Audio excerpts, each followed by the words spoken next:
마태복음 28장 읽겠습니다. 1절부터 20절까지.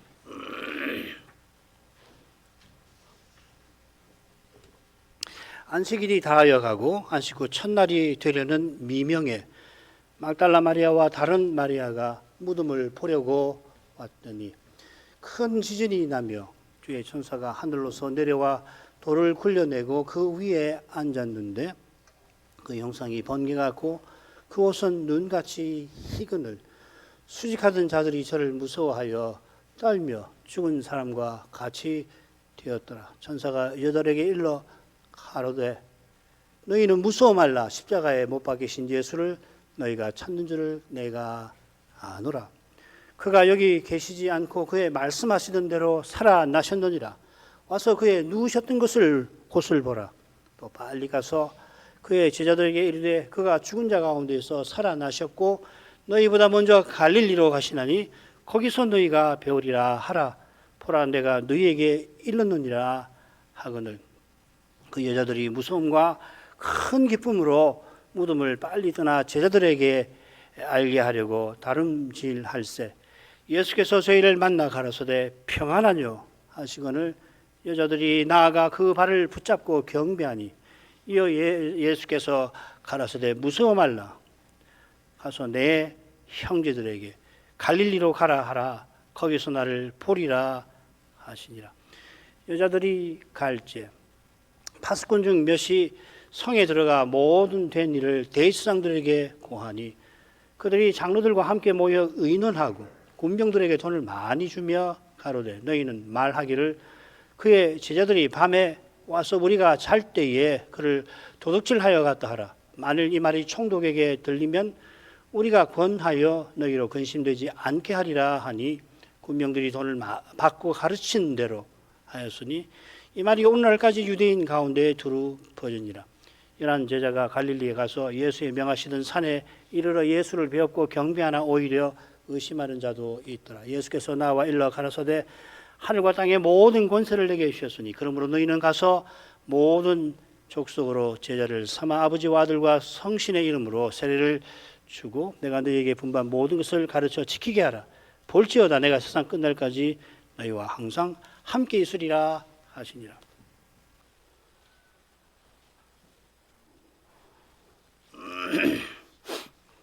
2017년 부활절에 이 마태복음 28장을 살핀 걸로 확인을 했는데 같은 본문을 올해 부활절에 주님의 부활을 기념하면서 생각하고자 하겠습니다. 우리 주님의 역사적 부활은 이 내복음서 마지막 대목에 여러 사건을 통해서 기록되어 있습니다. 그 덮여보시면 여인들 또 막달라 마리아에게 나타나신 일 그리고 12 사도들에게 나타나신 일 그들에게 사명을 주신 일 이런 일들이 대체로 기록되어 있고 또 없는 데도 있고 마태복음 같은 경우는 이 12를 아니죠. 11사도에게 혹은 10사도에게 나타나셨다. 그런 기록이 직접은 없지요. 요한복음에 빠진 게 하나 있는데 사명을 내리신 내용을 그 사명이라고 하나 써두시면 될 겁니다. 오늘 고린도 전서 15장을 보면 주님의 역사적 부활에 관한 생생한 사실 보고가 나와요. 그 6항목인데 베드로 12제자 500여 형제 또 야고보에게 모든 사도에게 또 바울에게 이렇게 바울 자신이 마지막에 자기에게 나타나신 일까지를 포함을 시켜서 보고를 하고 있습니다. 이건 사실 보고지요. 복음서에 나오는 사건들이 여기 빠져 있기도 합니다만은 복음서에 나오지 아니한 중요한 사건들이 이 고린도 전서에 나옵니다. 특별히 500여 형제들에게 일시에 주님이 나타나셨는데 놀랍게도 그 태반이나 500여 형제니까 태반이면 500명이나 육박하는 그 목격자들이 이 고린도 전서를 쓸 때에 살아 있었다 하는 겁니다. 이보다 예수의 역사적 부활을 생생하게 입증해주는 사건이 없겠죠. 우리는 역사적 사실을 생각하면 복음서를 얼른 떠올려요. 그 맞는데 가장 생생하고 이 학문적으로 논의해 볼 수 있는 검증해 볼 수 있는 사건이 500여 형제에게 일시에 나타나신 거 아니겠습니까? 나중에도 이 말씀드리겠습니다. 내복음서에 6사건이 더 나오지요. 막달라 마리아, 또 무덤을 찾았던 여인들, 엠마오로 가는 두 제자들, 또 10제자, 11제자. 도마가 빠졌고 나중에 보마가 있을 때 일주일 후에 더 나타나셨죠. 그 다음에 갈릴리 바다에서 7제자에게 나타나신 일이라든지 갈릴리 산에서 11제자에게 나타나신 일, 6가지 사건이 더 있습니다. 내복음서는 각각 모든 사건을 다루질 않고 똑같이 일부를 다루고 있죠. 각 복음서의 줄거리와 교훈에 독특한 점이 있다는 뜻입니다. 이는 우리 주님의 부활에 얼마나 많은 교훈이 담겨 있는가를 함축하는 거죠. 한 사람이 다 전할 수가 없어요. 그럼 네 사람이 다 전할 수 있냐? 그것도 아니지요. 그 사도도 바울 사도도 서신에서 부활에 대해서 전하는데 교훈만 전하는 게 아니라 그 역사 사실까지도 기록하지 않아요. 그래도 다 담아내지 못합니다. 사도행전에도 부활하신 후에 40일 동안 하나님 나라에 대해서 증거하셨다. 그런 말씀도 있죠. 그죠? 그러니까 이 마태 사도도 성신의 영감 아래에서 자기가 깨달은 교훈을 이 복음서에 담아내는 거 아니겠습니까? 이 교훈, 마태가 특별히 이 부활과 관련해서 전하고자 하는 내용을 알기 위해서 줄거리 한번 보십시다. 1절부터 11절 상반절까지는 여인들이 예수님, 천사와 주님을 만났는데 제자들에게 부활을 전하게 하시고 특별히 이 갈릴리로 제자들이 가서 거기서 주님을 뵙게 하라 하는 명령을 받은 내용이죠. 그죠? 그리고서 가운데 보면은 11절 하반절부터 15절에 보면 이 대주상들이 이 거짓으로 예수님의 부활을 덮으려고 하는 이 일이 이 마태복음에는 특별히 기록이 되어 있고 한가운데 기록이 되어 있다는 겁니다. 그리고 주님의 명령대로 제자들이 갈릴리에서 주님을 배웠고 거기서 주님께 사명을 받았다는 내용이 16절부터 20절까지 이렇게 되어 있습니다. 이런 줄거리를 통해서 마태는 뭘 강조하려고 하는 건가? 이번에는 그리고 오늘 저녁 이 내용을 특별히 생각하게 했는데 가운데 나오는 이 대제사장의 이 거짓이 에 대해서 왜 마태가 전하려고 하는가 하는 걸 생각해 보시기 바랍니다. 마찬가지로 26, 27장에 예수님의 그 순환이 있는데 순환 사건 맨 마지막에 마태가 바로 이 사건을 다루죠. 그죠? 공회가 대제사장이 빌라도에게 예수님의 시신을 지킬 수 있도록 파수꾼을 세우게 해달라. 그 이유가 뭐냐? 같은 이유죠. 그죠? 제자들이 시신을 훔쳐가서 부활했다고 미혹할까? 그걸 막기 위해서 파수꾼을 세워달라. 마태는 그 점을 26장, 27장이죠. 마지막에 언급을 하고 있잖아요. 그죠? 그러니까 우리가 있는 것을 이제 중요하게 봐야죠. 이런 터 위에서 이 부활절에 예수님의 부활을 위해 무슨 일이 있었는가를 종합적으로 생각을 하는 것이 좋겠습니다. 이런 이야기 늘 드리는 말씀인데 다시금 드립니다. 줄거리를 가보십시다. 1절부터 4절, 실은 1절부터 5절까지가 맞다고 생각하는데 편하게 1절부터 4절 여인들이 무덤에 가서 무덤문이 열린 것을 목격했다 하는 거고요. 그 다음에 천사들이 천사가 여인들에게 말을 전하는 내용이 나오죠. 그죠? 그 다음에 이제 8절에 여인들은 두려움과 큰 기쁨을 안고 제자들에게 무덤을 떠나는 내용이 나옵니다. 그러고서 다시 이제 예수님께서 그 여인들에게 예수님이 나타나셔서 천사가 한 말과 동일한 명령을 그들에게 내린 내용이 9절부터 10절 그리고 11절 상반절은 여인들이 순종하고 가더라 이렇게 되어 있습니다. 그러니까 홀수 부분은 여인들이 무덤에 오고 무덤을 떠나고 제자들에게 가는 그 동작이 표시가 되어 있고 그 사이사이에 천사가 여인들에게 예수님이 여인들에게 나타나셔서 말씀을 전하는데 결국 내용은 똑같아져요. 그렇죠? 그러니까 이런 줄거리는 이 사건을 이해하는 데 굉장한 도움이 되잖아요. 마태는 뭘 말하려고 하는가? 자, 가십시다. 1절부터 4절 다시 읽겠습니다. 안식일이 다하여가고 안식 후 첫날이 되려는 미명에 막달라 마리아와 다른 마리아가 무덤을 보려고 왔더니 큰 지진이 나며 주의 천사가 하늘로서 내려와 돌을 굴려내고 그 위에 앉았는데 그 형상은 번개가 같고 그 눈은 눈같이 희거늘 수직하던 자들이 저를 무서워하며 떨며 죽은 사람과 같이 되었더라. 여인들이 무덤을 찾는데요. 우리 지난 수요일에 누가복음 23장 마지막 사건과 자연스럽게 연결이 되죠, 그죠? 오히려 둘이 연결이 잘 됩니다. 여인들이 주님의 시신을 위해서 향품을 급히 마련했지요. 급히 서둘러야 했던 이유가 안식일이 거의 되었던 3시에 주님이 돌아가셨으니까 요셉의 무덤에 주님이 시신이 안치된 것까지 다 보고서 그 다음에 이제 뭐 1시간 남았을란가 그 짧은 시간에 여인들이 향품을 구하러 나섰을 겁니다. 이제 안식일이 되려고 하니까 상점들이 문을 닫으려고 했을 텐데 급히 서둘러서 구했겠죠. 자, 그런데 마태 사도는 누가 선생과 조금 다른 방식으로 사건을 기록해가지고 요셉이 시신을 무덤에 안치하고 큰 돌로 막으니까 여인들이 무덤을 향하여 앉았다 하고만 씁니다. 그러니까 여인들이 향품 구했다는 이야기는 생략해버려요. 대신에 말씀드린 대로 공예가 주님 무덤 지키는 일을 빌라도와 상의하는 장면이 21장 마지막에 나옵니다. 이 모의한 이유는 주님이 내가 사흘 후에 다시 살아나리라고 말씀하신 것과 붙어 있죠. 그들은 예수님을 유혹하는 자라 미혹하는 자라고 회방을 하고서 제자들이 이 말씀에 유혹당해서 자기 스승의 시신을 훔친 다음에 예수께서 말씀하신 대로 부활했다고 백성들을 유혹할 거라 빌라도를 선동한 겁니다.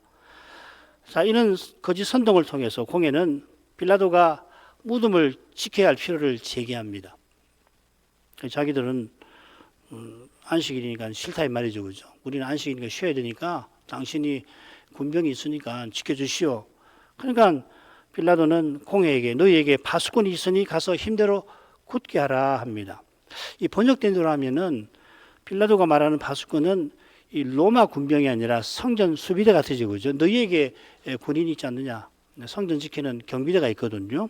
그런데 오늘 낭독한 말씀을 보면 파수꾼은 이 로마 군병이어야 되겠죠, 그죠? 그래서 빌라도는 뭐라고 이야기했냐면 너희가 파수꾼을 데려가라 이렇게 말한 걸로 번역할 수가 있습니다. 빌라도에게 파수꾼을 부탁한 이유가 사건 처음에 암시됩니다. 그 이튿날은 예비일 다음이라 자기들은 안식일을 지켜야 된다는 명분을 내세워서 로마 군병을 요구한 겁니다. 주님을 명절에라도 죽이고 싶어서 빌라도의 손을 빌린 것과 같으지요. 아울러 주님의 무덤에 무슨 문제가 생기면 비난의 화살이 빌라도에게 향하게 하려는 악한 의도도 보입니다. 마태 사도가 이 사건을 직전에 선 의중은 분명합니다. 28장 한가운데 나오는 사건과 붙여서 읽도록 하는 거죠. 주님의 순환의 마지막 사건과 연결되는 내용을 주님의 부활 한가운데 기록해 놓았다 이 말 아닙니까? 이걸 이제 중요하게 봐야 되겠죠, 당연히. 이런 사건 전개에 비추어서 안식일이 다하여 가고 안식 후 첫날이 되려는 미명의 여인들이 무덤을 찾은 일 살필 때 마태가 뭘 전하려고 했나 우리가 찾아 배울 필요가 있겠습니다. 그건 공회의 거짓 선동과는 달리 주님께서 말씀하신 대로 사흘날에 틀림없이 부활하셨다 그거겠죠. 누가 선생은 안식 후 첫날 새벽에 여인들이 그 예비한 향품을 가지고 무덤에 갔다 하고서 여인들이 향품을 준비한 것과 바로 붙여서 기록을 합니다. 마태는 향품 이야기 전혀 언급하지 않습니다. 몰라서 언급하지 않는 게 아니지요. 누가 더 공예가 빌라도를 만나 파수꾼 세우는 일을 몰라서 아예 언급 아니한 게 아닙니다. 뭐 이런 걸 가지고서 성경이 뭐 오류니 뭐니 하는 큰 그 주장들이 얼마나 미련하고 악한지 모르겠어요. 성경을 조금만 보면은 금방 확인이 되는 거 아니에요? 누가 더 그렇죠. 성신의 영감 아래서 자기가 주님의 부활과 관련해서 받아서 전하라 하신 것을 마태가 충실하게 기록한 겁니다. 그러니까 우선은 마태복음에서 이 주님의 부활에 관해서 읽을 때는 항상 이 마태의 의중을 먼저 생각하는 것이 자연스러운 거예요. 그런 다음에 마가에는, 누가에는, 또 요한에는 이런 내용이 있지 하고서 이걸 다 합해가지고서 주님의 부활은 이런 의미가 있구나.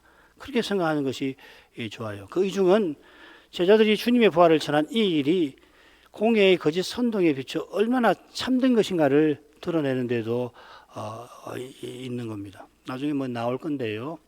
마태가 왜 이렇게 사건을 썼냐면은 이 마태복음을 쓸 때 교회 현실하고도 무관치 않은 거예요. 무슨 말인지 아시겠죠, 그죠? 막달라 마리아와 다른 마리아가 무덤을 보려고 왔습니다. 다른 마리아는 야고보의 어머니 같아요. 마가복음을 참조하면 누가는 막달라 마리아, 요한나, 야고보의 모친 마리아, 또 저희와 함께한 다른 여자들 둘이 아니라 지금 적어도 5 이상이 이 무덤에 갔다 이렇게 되어 있죠. 반면에 요한은 막달라 마리아가 마치 혼자 무덤에 간 것처럼 되어 있습니다. 얼른 보면 이 모순처럼 보이는데 밑에 나오는 도표를 통해서 우리는 사건을 얼마든지 재구성할 수가 있습니다. 중요한 것은 이 사건 재구성이 중요한 게 아니에요. 이 사건 재구성을 왜 하는지 하면 이 하도 이 말도 되지 아니하는 이 거짓을 성경이 잘못됐다고 이야기하니까 어떻게 그게 거짓이냐 하고 재구성해 보는 것뿐이지. 그래서 해보는 거지. 참고만 하십시오. 이 재구성했다고 해서 예수님의 부활이 역사적 사실이 되고 재구성 안 되면 예수님의 역사적 부활은 사실이 아니고 그런 거 아니잖아요, 그죠? 그러나 얼마든지 상당히 재구성할 수가 있습니다. 예수님의 부활은 역사적 부활이 틀림없어요. 중요한 것은 역사적 부활에 그치지 않는다는 것이 우리가 잊지 말아야 할 점이잖아요. 역사적으로 어떤 사건이 일어났다고 해서 어떤 의미가, 더구나 예수님이 이 부활로 인해서 이루신 이 구원의 의미가 있는 게 아니잖아요. 로마의 황제가 어떤 날에 무슨 일을 했다고 해서 그 일이 우리 구원하고 무슨 상관이 있습니까? 세계사적으로 어마어마한, 예를 들면 전쟁에서 승리했다고 하면은 세계사에서 굉장한 의미를 갖지만은 그것이 우리 구원과 직접 무슨 관계가 있단 말이죠. 예수님의 역사적 부활이라고 하는 것은 우리 모두의, 심지어 과거 이 신자들의 구원의 근거가 되는 일이잖아요, 그죠? 자꾸 역사적 사건이다, 사실이다, 거기만 매이지 마시고 당연한 것이고 왜 그렇게 되는가 하는 것을 우리가 늘 기억하고 오늘 내가 그리스도를 믿고 사는 일에 그리스도의 부활은 무슨 의미를 갖고 있는가? 오늘 주님의 교회가 역사적으로 서나가는 길에 이 예수 부활하신 이 예수님은 어떤 일을 행하시는가? 그걸 늘 생각을 하는 것이 좋아요. 아울러 왜 마태는 막달라 마리아와 야곱의 어머니 맞는 것하고 다른 여인들을 생략했을까? 그 이유는 요셉이 주님의 시신을 모신 그때에 막달라 마리아와 다른 마리아가 무덤을 향하여 앉아 있었다 하는 사실과 붙어 있을 것 같아요. 그때도 두 분만 앉아 있었는지 잘 모르겠습니다. 두 사람을 왜 언급했냐? 증인이라는 말이죠, 그죠? 예수님의 장사, 죽으심에 대한 증인이었다는 말 아니에요. 마태는 특별히 유대인들을 위해서 쓴 것인데 주님의 죽으심과 부활은 분명한 증거가 있다, 증인이 있다, 목격자가 있다는 것을 마태가 강조하려 하는 겁니다. 이건 오늘 현대신학에서도 아주 중요한 점입니다. 성경은 분명한 목격자들이 있어요. 영어는 eye witness라고 그러거든요. 그야말로 목격한 거예요. 눈으로 본 거예요. 그걸 사실이 아니라고 과학적으로 입증 안 되니까 그거 사실이 아니라고 억지를 부리고 있단 말이죠. 현대신학이라고 하는 것이. 학문을, 과학을 앞세워서 말이죠. 그런데 성경은 분명하게 목격자가 있다는 것을 이야기를 해요. 당시 유대인들에게도 그걸 강조하고 동시에 오늘날 현대신학자들에게도. 마태는 이런 말씀을 성신께서 써주셔서 자기 백성이 부활을 믿게 해주시기를 바란 겁니다. 성신님이 기록하게 하시고 믿게 하셔야죠, 그죠?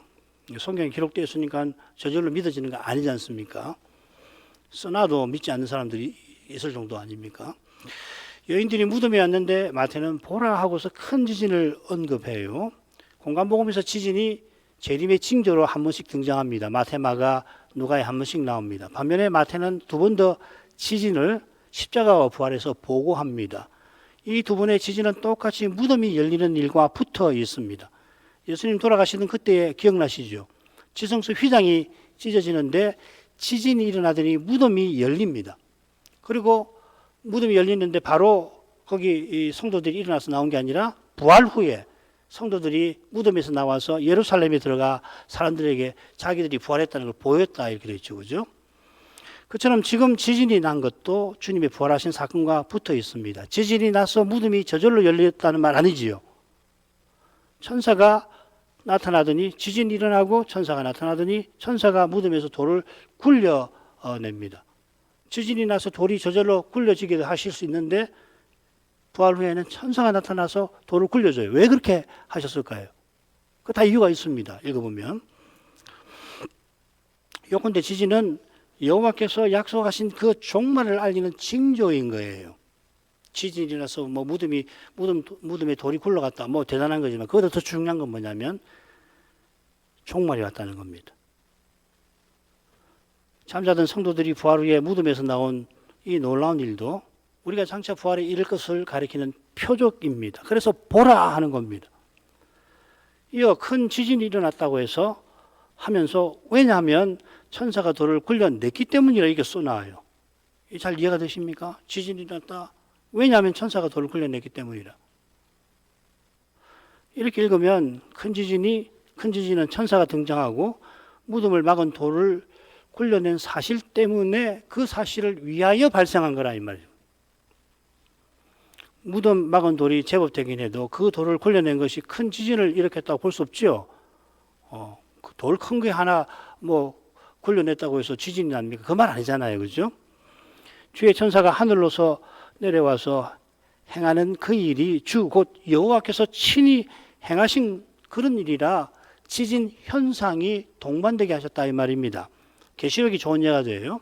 천사가 인을 떼거나 향단에 불을 담아 땅에 쏟거나 성도의 기도가 하나님께 상달되어서 그 결과로 또 하늘 성전이 열리거나 대접이 쏟아질 때, 즉 여호와 하나님께서 거룩한 뜻을 행하실 때에 지진이 동반됩니다. 그리스도의 십자가 부활은 구약 선지자와 의인들이 간절히 구하는 그 일이며 성부와 성자께서 영원한 전에 공유하신 영광에 속하는 내용입니다. 이 일이 이루어져서 주의 영광이 나타난 그 사실을 마태는 큰 지진을 통하여 드러내고자 한 것입니다.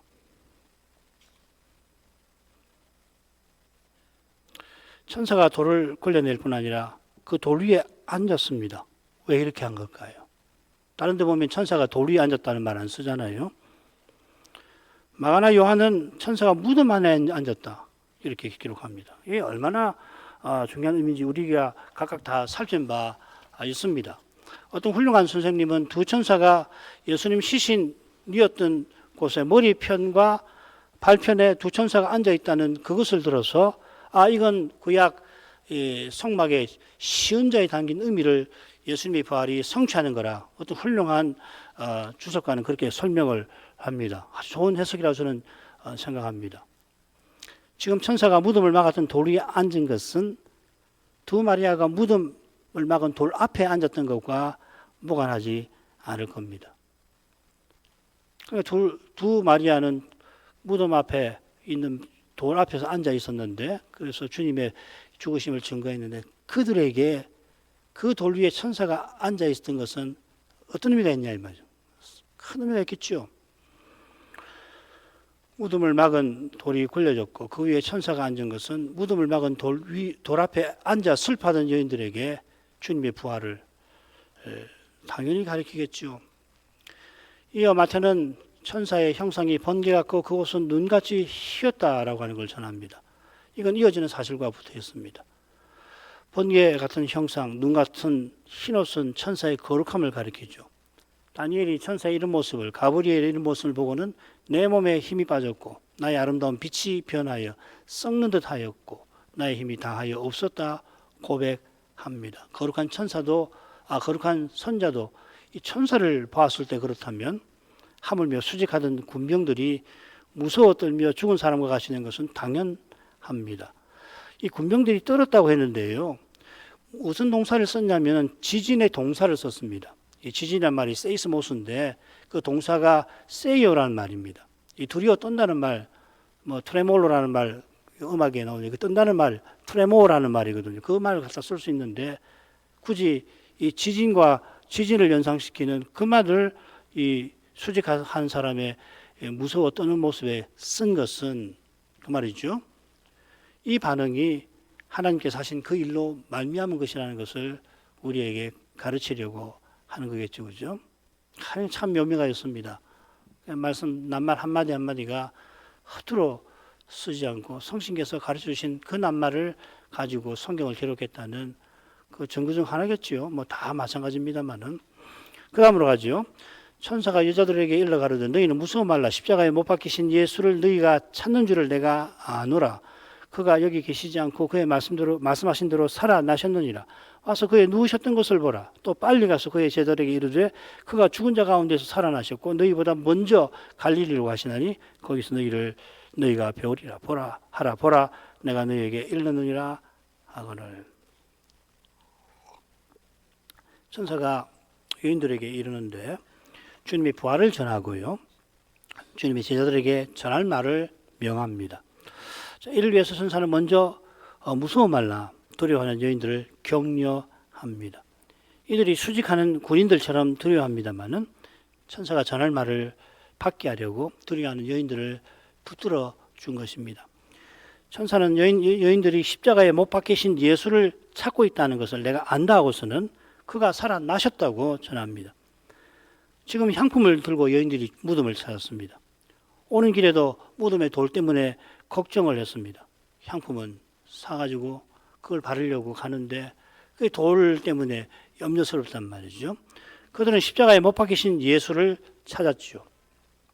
향품을 통하여 주님께 사랑과 존경을 표시한 겁니다만, 하려는 것입니다만은, 그러나 그들의 방법은 이미 주님께 적절하지 않습니다.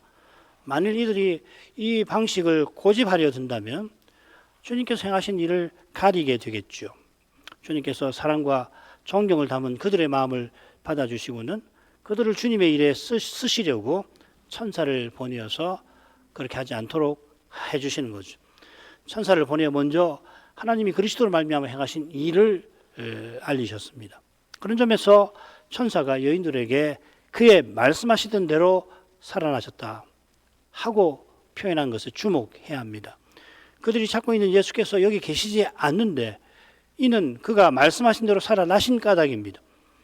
여인들이 주님께서 말씀하신 말씀을 깨닫지 못한 탓에 주님을 찾되 엉뚱하게 찾는 거죠. 이 찾는다는 낱말이 어디 아주 흥미롭게 또 참고적으로 쓰이냐면은 주님의 모친과 동생들에게 쓰여요. 동생과 모친과 동생들이 이상한 소문을 듣고 마가복음에는 마치 예수님께서 정신 나간 분으로 오해하고 찾아오잖아요. 마태는 뭐라고 하냐면 그들이 주님께 말할 기회를 찾았다고 두 번이나 언급을 해요. 모친과 동생들이 예수께 말하려고, 하려고 하는 말이 제테오라는 말입니다. 아주 흥미롭죠, 그죠? 마태복음 12장에서는 그렇게 합니다. 이 사실을 아신 주님께서는 하나님의 뜻대로 행하는 자가 내 모친, 내 동생이라 대답하시죠. 모친과 동생들이 주님에게 말씀을 하려 할 게 아니라 지금 말씀을 전하고 계시는 주님의 말을 막고서 중단시키고서는 자기들의 말을 하려고 할 것이 아니라 지금 주의 백성들에게 말씀하시는 그 말씀을 함께 들어야 한다 하는 뜻으로 마태가 그렇게 쓰는 거거든요. 그래야 모친과 동생들이 하늘아버지의 뜻을 이루고 계시는 주님과 함께 할 수가 있다 하는 거죠. 여인들이 안식일을 앞두고 급히 값비싼 향품을 사서 그 다음날 새벽 일찍이 무덤을 찾을 만큼 주님께 사랑과 존경을 나타내긴 했습니다마는 주께서 사흘날 다시 살아날 것을 말씀하신 거기에는 마땅히 마음을 쏟지 못한 거죠. 우리가 순전한 마음으로 말씀을 오늘 깨닫게 되더라도 오늘 우리 깨달은 이 깨달음이 말씀 자체에 미치지 못한다는 것을 항상 기억하셔야 합니다. 그러지 않으면 교만해져요. 우리가 깨닫고 행할지라도 깨닫고 행한 그것 때문에 쓰임 받는 게 아님을 또한 명심해야 합니다. 쓰임 받을 자격과 능력이 우리에게 있는 게 아니라 주님은 원하시는 자를 원하시는 대로 쓰실 분입니다. 이 주님의 그 주권을 명심해야 우리가 쓰임 받은 것을 자랑하지 않게 되고 우리의 깨달음을 주님의 말씀대로 높이지 않고 그래 겸손해서 주님께 쓰임을 받는 거죠. 하나님은 겸손한 자를 가까이 하십니다. 이건 망고의 진리예요. 구약과 신약을 관통하는 진리를 하나 들려고 한다면 어거스틴 말대로 기독교 교훈의 요지는 겸손에 있습니다. 하나님은 겸손한 자를 가까이 하십니다. 교만한 자를 멀리 하십니다. 교만한 자는 누굽니까? 하나님을 대적하는 자죠. 그런 사람을 하나님이 쓰시겠습니까? 결코 쓰시지 않는 거예요. 쓰면은 쓰임받은 자기를 자랑하려고 들 테고, 그러면은 아무 보람이 없고 더욱더 그 삶이 열악하게 되지 않겠습니까? 천사는 말씀대로 주님의 부활을 전하고 와서 그의 누우셨던 곳을 보라고 합니다. 살아나셨다 한 것처럼 누우셨다 이렇게 새겼는데, 우리말로는 다 능동형이죠, 그죠? 원문은 다 수동태로 되었습니다. 요셉이 사람들과 함께 주님의 시신을 무덤에 안치했고 죽은 예수를 하나님이 살리셨습니다. 이는 예수님의 인성과 더불어 그리스도로서 사역을 보여주는 겁니다. 돌아가셨으니까 그 시신이 누움을 당하는 거죠. 누워지는 거죠. 놓여지는 거죠. 그처럼 죽으신 예수를 스스로 사는 게 아니라 사람으로서는 하나님이 살려내시는 거잖아요. 그러니까 인성을 가리키고, 근데 동시에 이게 사역인 거예요. 이해되십니까? 예수께서 그리스도로서 행하시는 모든 일이 철저히 하나님의 뜻과 성신의 힘주심을 줬습니다. 완전한 수동입니다. 완전한 수동이 아니면 참된 순종이 되질 않습니다. 조금이라도 사람이 뭘 하려고 그러면은 그건 참된 순종이 아니에요. 그리고 바로 여기에 죽음마저 넘어서는 참된 순종이 나오는 겁니다. 아울러 한 가지만 더 말씀을 드립니다. 그가 누우셨다 이렇게 되었습니다. 어떤 영어 현대역을 보니까 이해하기 쉽도록 번역한 성경이 있는데, 영어 성경이 있는데 거기 뭐라고 되냐면 그의 몸이 누워 있다고 새겼습니다. 이해가 잘 되죠, 그죠? 근데요, 성경은 신자의 시신도 이제 생명력 없는 물체로 취급하지 않습니다. 예수님께서 나사로의 무덤에 가셔서 나사로야 하고 부르세요. 한 가지 예입니다. 여기도 그가 누우셨다 그렇게 되어 있습니다. 기독교는 영원히 천당 가서 몸 없는 상태로 영원히 걱정 없이 사는 종교 아닙니다. 재림 전까지는 우리 영혼이 하늘에, 우리 시신은 무덤에서 주의 보호 가운데 안치되어 있습니다만, 그러나 기독교는 부활의 종교예요. 우리 영혼과 몸이 새로운 몸, 우리 영혼이 새로운 몸을 입는, 그래서 그걸 그리스도와 같아지는 것이라고. 그리스도와 같아진다는 말은 죽으신 그리스도가 이 부활의 몸을 입으신 그걸 말하는 거 아니에요? 이 기독교입니다. 뭐 다른 게도 설명해 드리죠. 그러니까 28장을 몇 절을 보는데 정말 저 같은 사람도 이 성경에서 펼침이 너무너무 많은 거예요. 아주 훌륭한 목사님들은 뭐 한 절 가지고도 부활절 설교를 능히 하시겠죠. 성경은 그렇습니다. 너무너무 신비한 책이에요. 평생 읽고 수백 번, 수만 번 읽으셔도 배울 것이 있는 그런 신비한 책이에요. 이어 천사가 여인들에게 행할 일을 전합니다. 먼저 예수께서 죽은 자 가운데 살아나셨다고 말하고, 주님께서 갈릴리로 먼저 가실 터니 거기서 주님을 뵙게 될 거라고 알리라 합니다. 주님께서 자기가 부활하신 일을 여인들이 제자들에게 알리게 하시죠. 이 사실을 들어서 여인들이 최초의 사도라고 주장하기도 하는데, 그게 뭐 여성 인권을 존중하는 시류에는 어울릴지 모릅니다만은 진리에는 맞지 않습니다. 이건 뭐 좀 뒤에 말씀드리겠습니다만 제가 여인들을 무시하는 거 아닙니다. 그처럼 마태 사도가 여인들이 부활을 자신들에게 전한 이 사실을 감추지 않잖아요. 그 이유는 주님이 부활하신 이 진리를 제대로 깨달아서 마태 사도는 이걸 하나도 어려움 없이 씁니다. 고대 문헌을 보십시오. 기회가 있으면 이렇게 기록이 되어 있나? 여성이 무슨 적극적인 일을 남성에게 해서 남성이 그 영향을 받았다, 이런 거 기록이 거의 없을 거예요. 그런데 마태는 하나도 이상하지 않아요. 이게 자기가 사도라고 해서 난 특별하다, 나는 누구보다도 부활을 잘 알고 깨달아서 전한 사람이다. 그런 내가 여인에게 부활하셨다는 소식을 전해 들었다? 그거 감춰야지. 이런 생각 없단 말이죠. 신앙을 제대로 가지면 그거 없어져요. 그게. 나는 다 사라져 버리는 거예요. 부활하신 그리스도만 내 마음에 가득하신 것이 이게 참된 믿음이란 말이에요. 이 성경은 그러니까 이 복음서를 보면요. 사도들이 자기도 부끄러운 거 하나도 감추지 않아요. 믿음이 없는 자들아, 믿음이 약한 자들아, 여인들이 오히려 잘 믿잖아요. 그 사도들이 숨길 만하잖아요. 얼마든지 숨길 수 있거든요. 사람의 글이라면. 그 수두룩할 겁니다. 역사책이 뭐 그렇잖아요. 역사는 승자의 기록이라고 했으니까 패자의 입장에서 유리한 거 다 얼마나 많이 없어졌겠어요. 성경 그렇지 않습니다. 이런 데서 우리 신앙을 배워야 돼요. 부끄럽죠. 내가 죄인인 걸 감출 필요가 없어요. 그리스도께서 십자가를 지시고 부활하신 이 진리를 깨달으면 내가 얼마나 죄인인 걸 감출 이유가 없다고요. 왜 감춥니까? 왜 잘못을 했는데 책임을 안 지려고 합니까? 예수님이 내 모든 죄의 책을 담당하셨다는 것을 확신하지 못하기 때문에 두려움이 있는 거예요. 그래서 감추는 거라고요. 책임을 안 지려고 하는 거라고요. 거짓말을 했으면 거짓말 했다고 이야기해야 될 거 아니에요? 그 사람 앞에 하지 않더라도 거짓말 했으면 이만저만 내가 잘못했습니다. 어머니 가서 용서를 구하고 왜 못합니까? 그게 두려움 때문에 그렇거든요. 누구나 마찬가지입니다. 뭐 저도 마찬가지겠죠.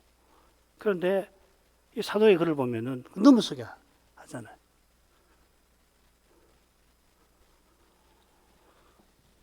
그러니까 주님의 부활은 오늘도 우리에게 참 생명의 능력으로 작동을 하는 겁니다. 특별히 죄에 대해서, 특별히 가장 형상에는 죄에 대해서 그렇게 정직하게 죄와 죽음의 현실을 정직하게 대면할 수 있게 하는 능력이 부활하신 주님께로부터 오는 거죠. 하나님의 진리는 너무도 호방하고 높고 신비해서 지금 시리를 좇는 태도가 얼마나 좁고 낮고 천한지 장차 환히 날 겁니다. 교회에서 시리를 타서 여성들을 높이고 여권을 신장하는데 내가 뭘 한다. 교회가 그런 일을 해야 된다고 주장하는데 그게 장차는 얼마나 유치한 것인지 드러날 거예요. 바울이 자기가 사도라 칭함받기에 감당치 못할 자라 고백한 것이 겸양 아닙니다. 바울의 겸손, 곧 그리스도의 겸손이 있어야 직분은 물론이고 소명도, 사람들 보기에 가장 보잘것없어 보이는 소명도 감당하는 겁니다. 그게 뭐 사람들이 올 때는 막 무슨 저런 일을 다 하나? 사는 모양이 왜 저 모양이야? 좀 시쳇말로 하면은 저 집은 왜 저 모양이냐? 그냥 저 집이라고 하지 않죠. 여기는 저 집 무슨 왜 저 모양이냐? 그런 형편에 있을지라도 거기서 소명을 감당하려면은 바울의 겸손이 있어야 합니다. 바울의 겸손이 있으면 사람들이 지탄하고 사람들이 손가락질하는 그런 형편에서도 소명을 이룰 수 있어요. 그리스도를 나타낼 수 있단 말이죠. 그게 부활입니다. 부활의 현실이에요. 내가 남보다 나은 것을 덜 먹이며 교회 직분을 얻고자 하는 거 얼마나 주의 앞에 취약합니까? 직분을 얻어보려고 부끄럽지도 않은 것 같아요. 사람들 앞에서 그걸 넌지시 이야기한다고요. 직접 대놓고 이야기 안 하고 사람들 앞에서는 감출 수 있어요. 그 이야기가 결국 내가 직분을 얻겠다는 건데 직접 그렇게 못하지요. 노골적으로 이야기하는 경우도 얼마든지 있습니다만은 점잖은 교회에서는 그렇게 못하지요. 하나님 앞에서 그게 감춰집니까?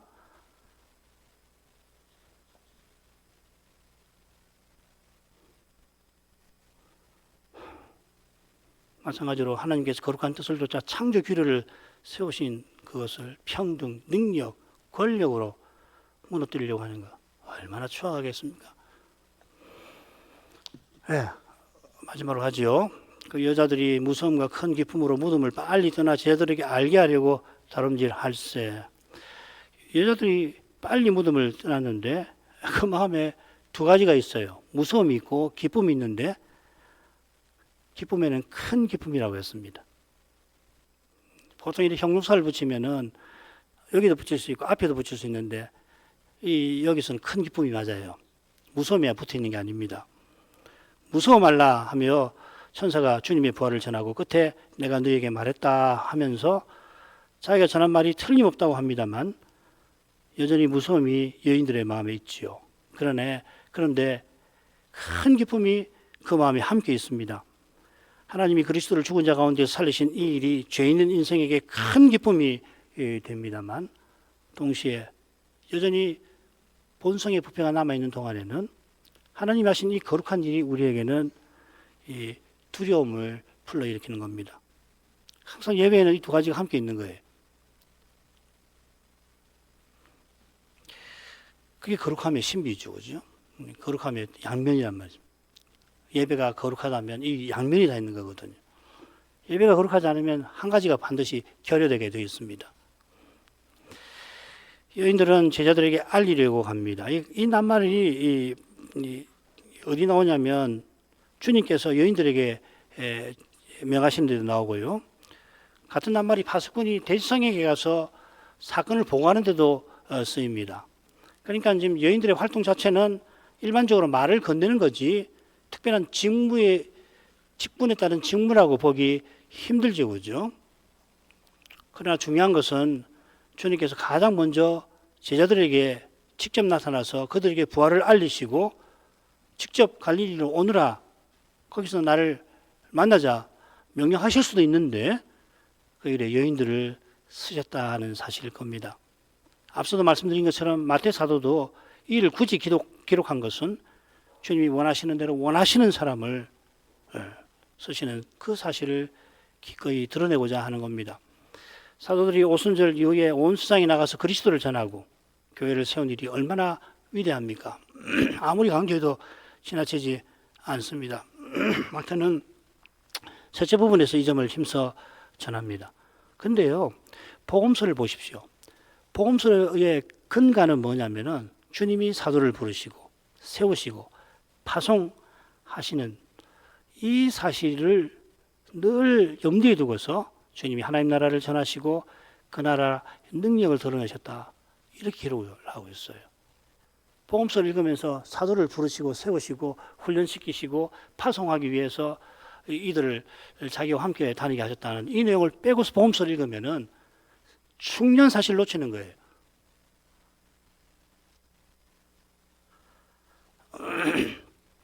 왜 그렇습니까? 주님께서 십자가와 부활로 구속을 성취하신 목적이 사도의 터 위에 주님의 몸을 세우시는 까닭입니다. 교회가 사도의 터 위에 섭니다. 교회는 사도적이어야 합니다. 근데 그 사도도 우리와 함께 주님의 몸을 이룹니다. 주님이 사도를 세우신 것은 모든 지체가 사도처럼이 아니라 사도를 본받지만 결국 그리스도처럼 섬겨서 함께 그리스도의 몸을 세우게 하신 데 있습니다. 그처럼 사도가 이처럼 쓰임받도록 하나님이 얼마나 많은 지체를 쓰셨는지 모릅니다. 사도만 아니지요. 주님이 십자가로 가시는 길에 갈릴리로부터 따라온 여인들의 봉사를 귀히 쓰셨을 거예요. 얼마나 귀합니까? 주님께 우리 사람도 그렇잖아요. 아주 훌륭한 어떤 은사나 선생님이 계시면은 그 선생님 에게 도움을 받은 것이 기억나가지고서 어떻게든지 이 양반에게 이 따뜻한 밥 한 끼라도 꼭 대접을 했으면 하는 마음이 인간 사이에 있는 거 아니에요? 최근에 헌재 재판관과 관련해서 그런 이야기를 아마 들으셨을 겁니다. 인생이 이 십자가로 나아가시는 그 주님께 밥 한 끼 따뜻하게 해드리는 그런 데 쓰임 받는 게 얼마나 고귀합니까?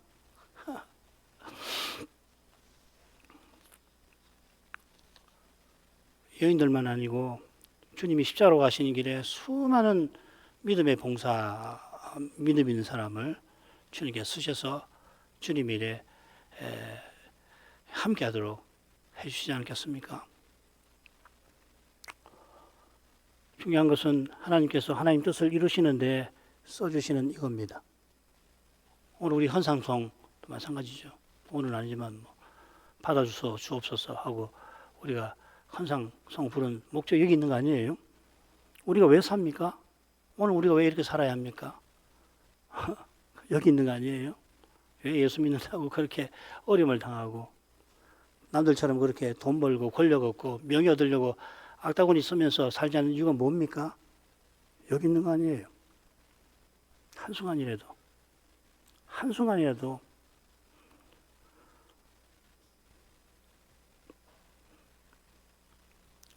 그만큼 중요한 것은 우리가 본래 쓰실만 해서 쓰시는 게 아님을 늘 깨닫는 것이고 이것을 깨닫고서 쓰실만 하도록 겸손히 그리스도 안에서 온전히 헌상하는 겁니다. 우리가 헌상기도 항상 그렇게 드리잖아요. 그죠? 항상 매주일 헌상하면서 이걸 간구하는 거죠. 이런 태도로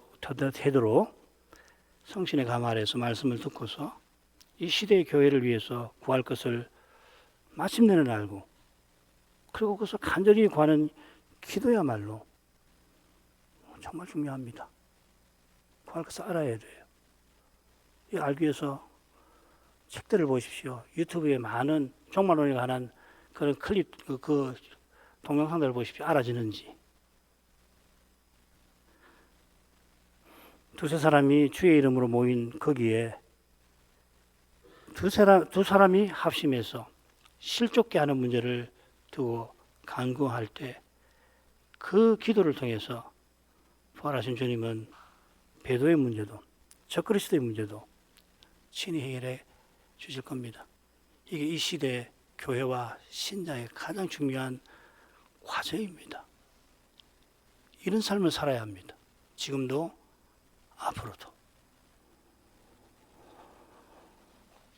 참된 기도, 교회의 이 참된 기도가 절실합니다. 이만큼 하고 또 오후에 또 나머지 생각하죠. 거룩하신 아버지 마태를 통해서 부활의 날에 그리고 부활하신 주님께서 승천하시기 전에 있었던 중요한 사건들 일부를 살피게 하셔서 감사드립니다. 부활의 날에 주님께서 여인들에게 나타나셔서 그들을 만나주신 그 뜻을 이 날에도 잘 깨닫게 하셔서 주님이 이제도 그와 같이 행하시는 것을 우리가 직접 맛볼 수 있으면 얼마나 좋겠나이까. 여인들이 부활의 날에 주님의 무덤에 이르렀을 때 천사가 나타나서 예수님의 부활을 알리고 예수님의 명령을 제자들에게 전하도록 하였습니다. 이것이 실로 신령한 일이지만 이 일을 두 눈으로 보았던 군병들은 대지상들의 거짓과 미혹에 그저 이용되었을 뿐입니다. 그러나 여인들은 사도들에게 예수님의 부활을 전하는 부활하신 주님께서 이 사도들을 곧 세상에 보내어 이루실 바로 그 일에 이 여인들은 그렇게 고귀하게 쓰임을 받게 하셨습니다. 이 엄청난 차이, 근본적인 차이가 오직 하나님 은혜에 있음을 고백합니다. 한 자리에서 같은 사건을 보더라도 그 결과가 이처럼 천량지차가 나는 것과 마찬가지로 주께서 말씀을 선포하시고 찬송하시는 그 자리에 있지만은 그 자리에서도 이 말씀이 전파되는 그 현장에서도 이런 차이는 늘 나게 됩니다. 이런 차이가 더욱이 이 시대에 얼마나 치명적인 결과로 이어질까 다 알지 못할 만큼 그러나 너무도 심대한 것이 얼마든지 될 수가 있겠나이다. 하늘아버지 저희 모두를 자비 여겨 주옵소서. 예수님 이름으로 기도합니다. 아멘.